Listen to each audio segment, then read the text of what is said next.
भोर तालुक्यातील नसरापूर या गावामध्ये काल एका चिमुकलीवर अत्याचार झाला आणि त्यानंतर तिचा निर्घृण खून करण्यात आला।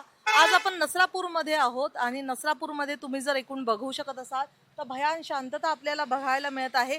संपूर्ण नसरापूर हे मार्केट आहे हे पूर्णपणे व्यापारी संघटनेने बंद ठेवण्यात आलेलं आहे। याला कारण देखील तेच की काल नसरापूरमध्ये या चिमुकलीवर जे अत्याचार झाले आहे त्याच्या निषेधार्थ हे सगळं जे नसरापूर आहे ते बंद ठेवण्यात आलेलं आहे।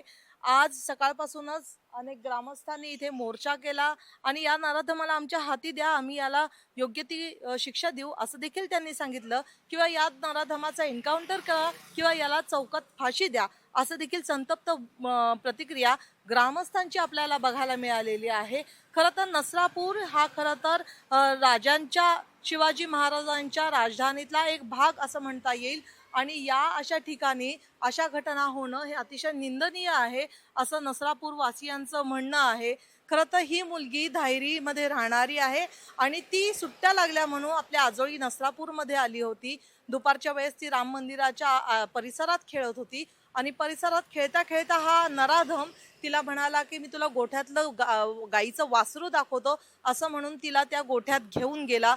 थोड्या वेळाने मुलगी सापडत नाही म्हणून जेव्हा तिची शोधाशोध सुरू झाली त्या आजूबाजूचे सीसीटीव्ही हे चेक करण्यात आले आणि जेव्हा सीसीटीव्ही चेक करण्यात आले तेव्हा या नराधम भीमराव कांबळे बरोबर ही मुलगी जातानाचे सीसीटीव्ही फुटेज हे समोर आलेलं आहे। नसापूर फाट्यावर या इस्माला जेव्हा ग्रामस्थांनी पकडलं आणि जाब विचारला तेव्हा मात्र हा बोलण्यास तयार नव्हता।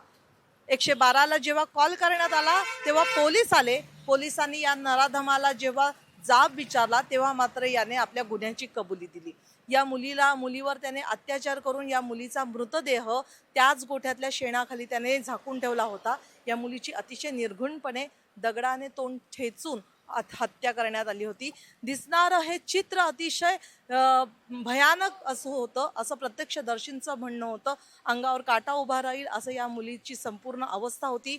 मात्र या नराधमाला आधी शिक्षा द्या तरच हा मृतदेह हाती घेतला जाईल अशी ग्रामस्थांची संतप्त प्रतिक्रिया आल्यानंतर ग्रामीणचे उपायुक्त संदीप गिल हे या घटनास्थळी रात्री 11 वाजता पोहोचले।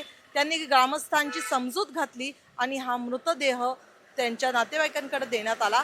मात्र तेव्हा पण एक दुर्दैवाची गोष्ट अशी की हा मृतदेह नेण्यासाठी कोणतीही ॲम्ब्युलन्स या ठिकाणी आली नाही आणि हा मृतदेह चक्क 2 व्हीलरवर ससून येथे पाठवण्यात आला। शवविच्छेदनानंतर या मुलीची PM आली ज्याच्यामध्ये तिच्यावर शारीरिक अत्याचार झाल्याचं समोर आलेलं आहे। तिची निर्घृण खून करण्याचं देखील समोर आलेलं आहे। या नराधमाला ग्रामस्थांनी पकडल्यानंतर पोलिसांकडे दिलं आणि या नराधमाला आज पुणे सत्र न्यायालयामध्ये हजर करण्यात आलं। पुणे सत्र न्यायालयामध्ये साधारण त्याला 7 मे पर्यंत पोलीस कोठडी सुनावण्यात आलेली आहे।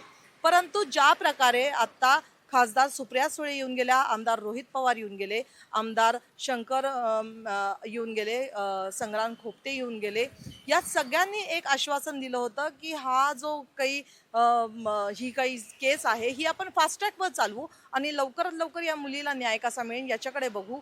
मात्र आता पुन्हा एकदा नवीन बातमी समोर येते की पुणे सत्र न्यायालयामध्ये फास्ट ट्रॅक चालवणारं कोर्टच नाहीये। मग या मुलीला न्याय कसा मिळणार याच्यावर प्रश्नचिन्ह निर्माण झालेलं आहे।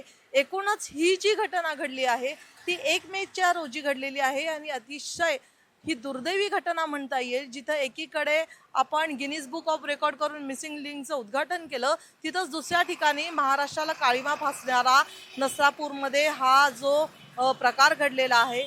अगदी 3 वर्षाची मुलगी जिच्यावर असे शारीरिक अत्याचार होऊन तिचं दगडाने ठेचून खून होतं आणि हा नराधमाला खरं तर या नराधमावर म्हणजे हा भीमराव कांबळे आहे याच्यावर 3 केस आहेत। 1998 मध्ये याने एका महिलेचा बलात्कार केला म्हणून याला शिक्षा झाली होती। त्याच्यानंतर तो सुटला त्याच शिक्षेतून परत बाहेर आला आणि 2015 मध्ये त्याने आपल्या सख्ख्या पुतणीवर बलात्कार केला आणि या केसच्या अंतर्गत तो पुन्हा एकदा येरवडा जेलमध्ये गेला।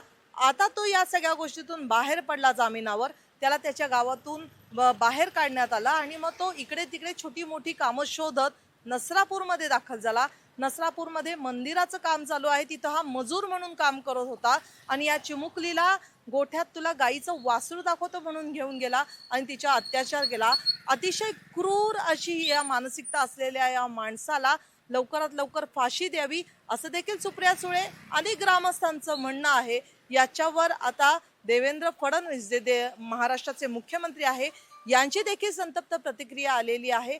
लवकरात लवकर या केसवर निकाल देऊ असं देखील त्यांनी सांगितलं आहे।